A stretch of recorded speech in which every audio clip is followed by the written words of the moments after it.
Good morning all of you. आज हम manager economics की लेक्चर 5 क्लास ले रहे हैं जो कि रिलेटेड है डिमांड फंक्शन से।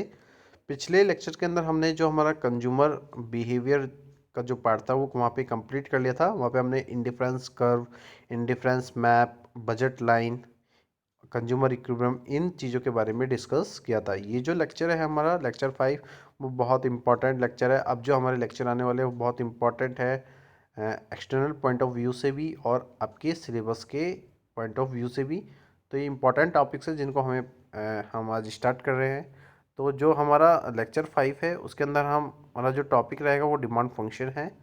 आप लोग ने इस टॉपिक के रिगार्डिंग पहले भी पढ़ा होगा और आगे मैं आप लोगों को और ज़्यादा क्लियर इस टॉपिक के बारे में करने वाला हूँ कि जो लेक्चर 5 है हमारा डिमांड फंक्शन, पहले हमें समझना होगा कि कौन कौन क्या क्या चीज़ है डिमांड फंक्शन से रिलेटेड, कौन कौन से डिटरमिनेंट्स से कौन कौन से फैक्टर्स है डिमांड फंक्शन के।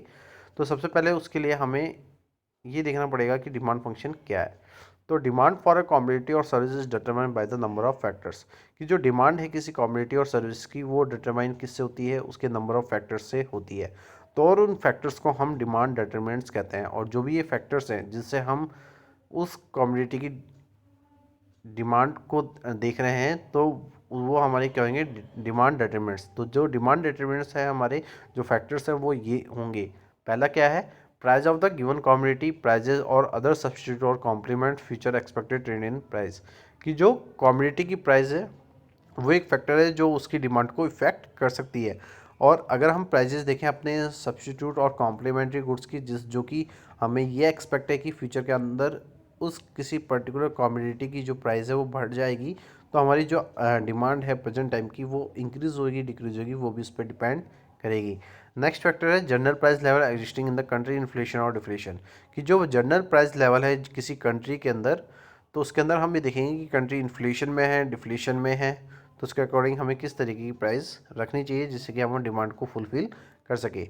उसके बाद हम देखेंगे कि कंज्यूमर्स की क्या लेवल ऑफ इनकम है, किस तरीके का लिविंग स्टैंडर्ड है उन पीपल्स का जो उस कम्युनिटी की डिमांड कर रहे हैं, वो भी एक फैक्टर है जो कि हम डिटरमिनेंट्स के अंदर देखेंगे।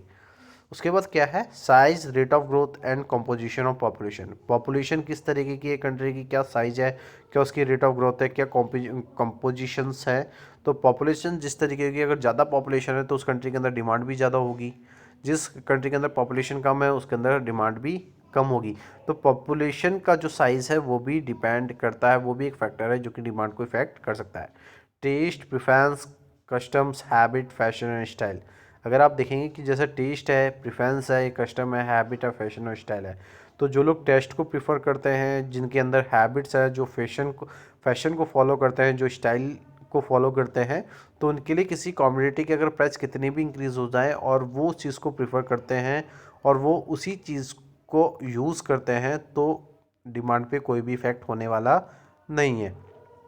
जैसे मान के चले कि जो टेस्ट है, मेरा जो टेस्ट है वो एक सिंपल है कि मैं जो भी टेस्ट लेता हूँ किसी भी चीज़ का वो एक परफेक्ट है। और जैसे कि आप ये देखेंगे कि अगर आप मान के चलें कि मैं जो क्लॉथिंग है, जैसे कि मैं कपड़े हैं जो, वो मेनली मोंटे कार्लो के पहनता हूँ, है ना। मेरा शुरू से ये है कि मेरा जो टेस्ट है, मीन्स मेरा जो प्रेफरेंस है वो ये है कि मोंटे कार्लो के कपड़े अच्छे आते हैं। और मैं जब से वियर कर रहा हूँ क्लॉथ्स को तो मैं मोंटे कार्लो को ही फॉलो कर रहा हूँ, उसी के कपड़े मेरे को सूट करते हैं। और उसी, तो आप ये देखेंगे कि अगर मोंटे कार्लो अपने किसी भी प्रोडक्ट की प्राइजेस कितनी भी इंक्रीज़ कर ले, लेकिन मैं उसी प्रोडक्ट को प्रीफर करता हूँ, उसी प्रोडक्ट पे मेरा ट्रस्ट है, तो मैं उसी प्रोडक्ट को ही परचेज करूँगा चाहे उसकी प्राइस कितनी भी बढ़ जाए।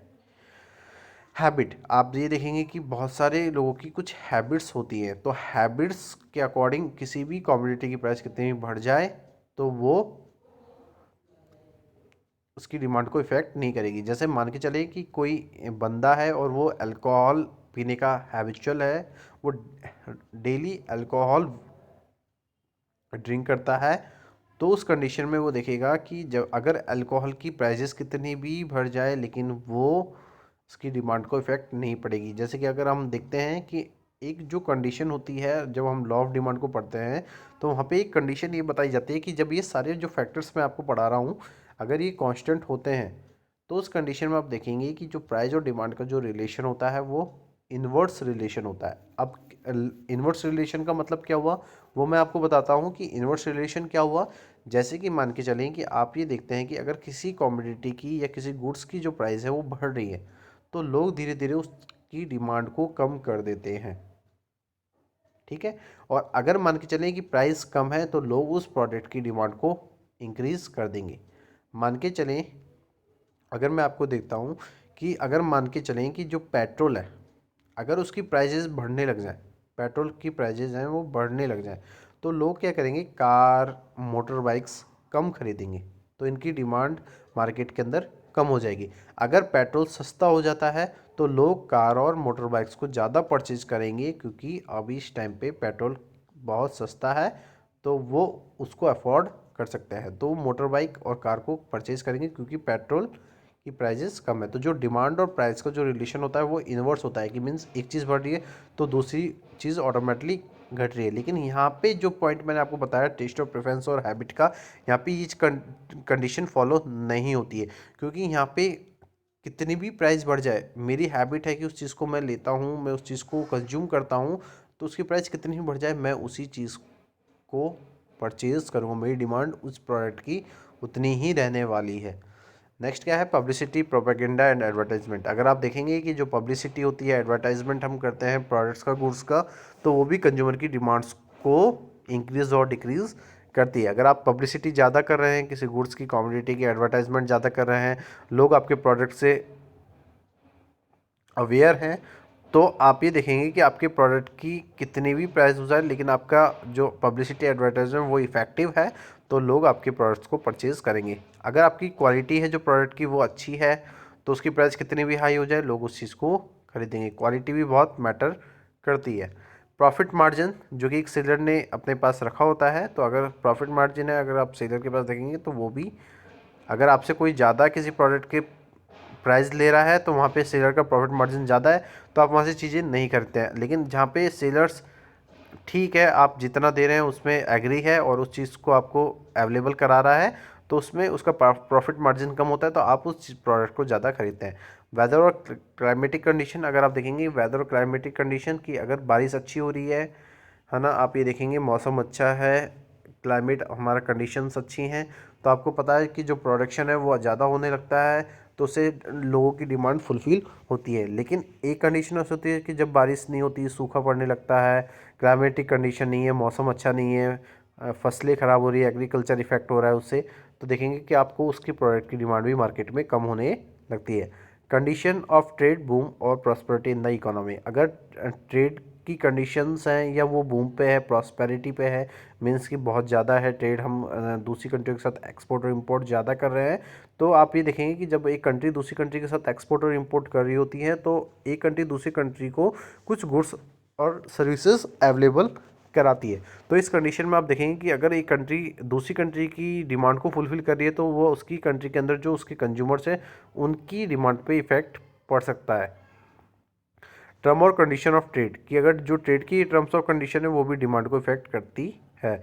गवर्नमेंट पॉलिसी हो गई, टैक्सेशन हो गई, लिबरल हो गया, रेस्ट्रिक्टिव मेजर्स हो गए। तो जो गवर्नमेंट पॉलिसीज़ होती हैं, अगर गवर्नमेंट टैक्सेस बढ़ा देंगी तो लोग ज़्यादा परचेज़ करेंगे नहीं करेंगे। अगर गवर्नमेंट पॉलिसीज़ अच्छी होती हैं तो लोग ज़्यादा प्रीफर करते हैं, गुड्स को ज़्यादा ख़रीदते हैं क्योंकि टैक्स कम है। तो टैक्सेस भी क्या करती हैं, गवर्नमेंट पॉलिसी है, लिबरल है, रेस्ट्रिक्टिव मेजर्स है, तो ये भी जो चीज़ें हैं वो भी डिमांड को कहीं ना कहीं इफेक्ट कर रही होती है। Level of saving and pattern of consumer expenditure, कि अगर कंज्यूमर सेविंग कर रहा है, उसका सेविंग अच्छा है, कंज्यूमर एक्सपेंडिचर वो एक पैटर्न के रूप में करता है, सेविंग रखता है, तो उसकी डिमांड फुलफिल होगी। जो कोई कंज्यूमर है जो सेविंग नहीं करता है, उसके पास पैसे बचते नहीं हैं, तो किस तरीके से अपनी डिमांड को फुलफिल करेगा, तो वो भी इफेक्ट कर सकती है। सप्लाई है जो मनी की सर्कुलेशन में है कंट्री के अंदर, वो भी एक कंज्यूम पीपल की प्रेफरेंस की लिक्विडिटी को भी इफेक्ट करती है, कि अगर मनी नहीं है, मार्केट में पैसा नहीं है, तो उस कंडीशन में आप देखेंगे कि लोग ज़्यादा डिमांड नहीं करते, लोग चीज़ें खरीदेंगे नहीं क्योंकि मार्केट में ही पैसा नहीं है ना, लोग खरीदेंगे नहीं। तो और लास्ट पॉइंट है इम्प्रूवमेंट इन एजुकेशनल स्टैंडर्ड्स, अगर हम इम्प्रूवमेंट करेंगे अपने एजुकेशनल स्टैंडर्ड्स के अंदर तो भी वो डिमांड को इफ़ेक्ट करेगी। The server factors are responsible for bringing change in the demand for a product in the market. ये सारे जो फैक्टर्स हैं ये रेस्पॉन्सिबल है कि इससे किसी प्रोडक्ट की जो डिमांड है मार्केट के अंदर चेंज होती है। तो एक बिजनेस एग्जीक्यूटिव है वो इसके रिगार्डिंग नॉलेज और इन्फॉर्मेशन लेता है जो कि इस फैक्टर से हमें मिलती है, और इन फोर्सेस के बिहाफ पे वो उस तरीके का प्रोडक्शन करता है जो उसकी मार्केटिंग और उसकी बिजनेस स्ट्रेटजीज और उसके गोल्स को अचीव कर सके। इसके बाद मैं आपको बताता हूँ डिमांड फंक्शन क्या आता है। जो डिमांड फंक्शन है किसी प्रोडक्ट का वो एक्सप्लेन करता है कि जो क्वांटिटीज़ हैं किसी प्रोडक्ट की जो हम डिमांड कर रहे हैं वो डिफरेंट फैक्टर्स के बिहाफ पे कर रहे हैं।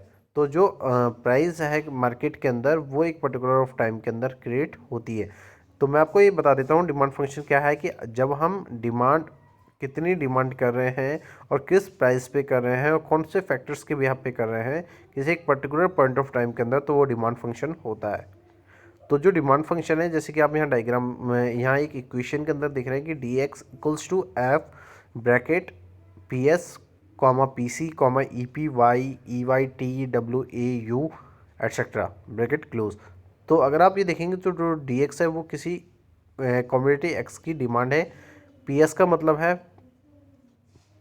प्राइस सब्स्टिट्यूट गुड्स की, पीसी का मतलब है प्राइस कॉम्प्लीमेंट्री गुड्स की, ईपी का मतलब है एक्सपेक्टेड फ्यूचर प्राइस की। एक्सपेक्टेशन है कि फ्यूचर में प्राइजेस बढ़ जाएंगी किसी कमोडिटी की तो आज की डिमांड पे क्या इफेक्ट होगा। कंज्यूमर की income fact income, Y means E Y means expected income in future, T means taste and preference, W wealth of consumer और U means all other determinants, A means advertisement and its impact and P C means price of the complements. तो ये जो मैंने आपको equation में बताई ये सारे वो फैक्टर्स हैं जो हमने पीछे पढ़े थे। ठीक है, इन पॉइंट्सों को हम जब हम ये देखते हैं कि जो डिमांड है किसी कमोडिटी की और उसके फैक्टर्स के बीच में क्या रिलेशन है और वो किस तरीके से डिमांड को इफेक्ट कर रही है तो वो डिमांड फंक्शन होता है। तो ये जो हमारा लेक्चर है वो यहाँ पे कंप्लीट होता है। तो आज के लिए हम लोग यहीं पढ़ेंगे और जो हमारे लेक्चर 6 है सब्स्टिट्यूशन इनकम इफेक्ट वो भी हम अपने नेक्स्ट लेक्चर के अंदर कवर करने वाले हैं। तो जो हमारा डिमांड वाला जो टॉपिक है वो बहुत ज़्यादा इंटरेस्टिंग होने वाला है आगे के लेक्चरों में। तो आज के लिए इतना ही। Thank you so much and have a nice day.